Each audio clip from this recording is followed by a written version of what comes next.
আসসালামু আলাইকুম। হাজি আগ্রোর পক্ষ থেকে সবাইকে শুভেচ্ছা অভিনন্দন।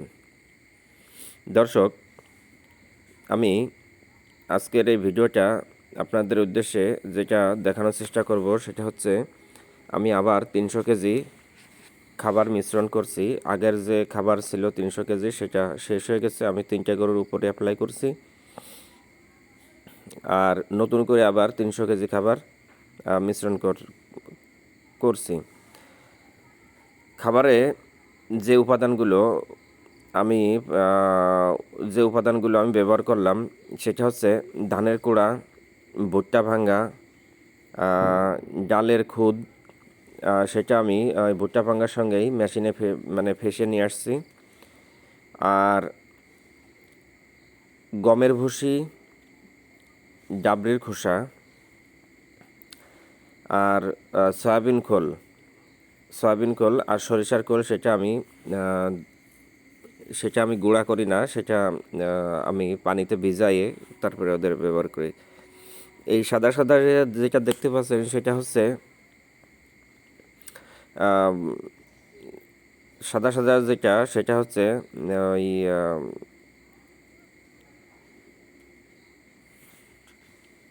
ভালো করে মিশ্রণ করা হচ্ছে।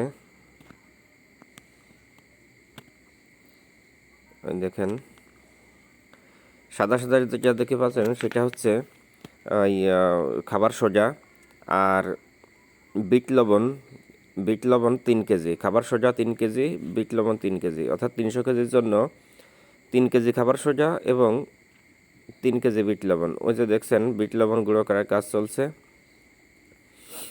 আমি একে একে খাবারগুলো ঢেলে লেয়ার আকারে তৈরি করার চেষ্টা করছি। এভাবে আপনারাও লেয়ার আকারে তৈরি করবেন। তৈরি করে তার উপরে খাবার সোডা, লবণ, বিট লবণ এগুলো দিয়ে দেবেন। আর মেডিসিনগুলো একটা গামলায় ঢেলে এগুলোকে ভালো করে মিশ্রণ করা হবে। মেডিসিন আর শুটকির গুঁড়া সেটা আমি খাবারের উপর ছিটাই দিছি।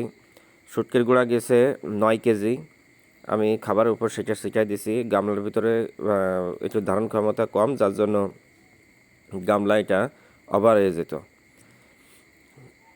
ভুট্টার গুঁড়া দেখতে পাচ্ছেন। মেডিসিনগুলো এভাবে ভালো করে মিশ্রণ করে নেবেন যেন প্রতিটা মেডিসিন একসঙ্গে ভালো করে মিশ্রিত হয়ে যায়। যেভাবে মিশ্রণ করে নেবেন।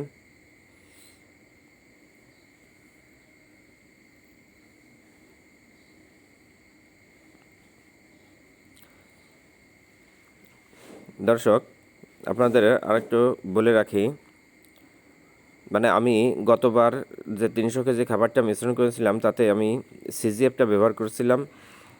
এবার সিজিএফটা অ্যাভেলেবেল না থাকায় আমি গমের ভুসি ব্যবহার করছি।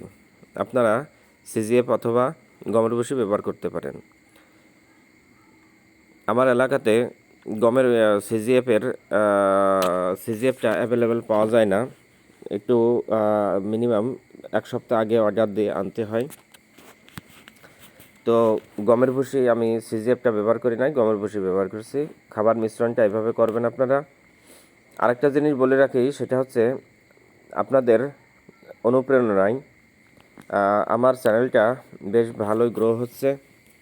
তবে আপনারা অবশ্যই আমাকে সাপোর্ট দিবেন। আপনারা সাপোর্ট দিলে আমি ভালো ভিডিও তৈরি করতে উৎসাহ পাই।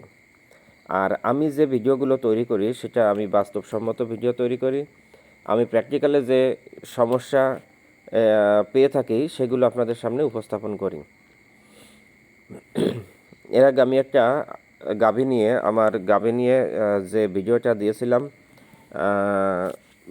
ওই 16 বার বীজ দেওয়ার পরে কনসেপ্ট করছে, সেই গাভীটা আর কিছুদিন পরেই, অর্থাৎ আর 10 দিন পরেই আল্লাহর রহমতে বাচ্চা দিবে।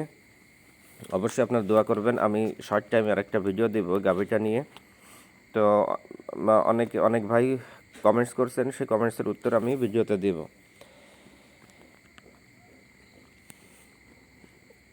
মেডিসিনটা এভাবে ভালো করে মিশ্রণ করে নেবেন। মেডিসিন মিশ্রণ করতে অনেকটা সময় লাগবে। আর একটা জিনিস সেটা হচ্ছে খাবারের উপরে ছিটিয়ে দেবেন। মেডিসিনটা ভালো করে খাবারের উপরে ছিটিয়ে দেবেন, দিয়ে এভাবে মিশ্রণ করবেন যেন একে অপরের সঙ্গে 2 থেকে 3 বার এটা মিশ্রণ করবেন।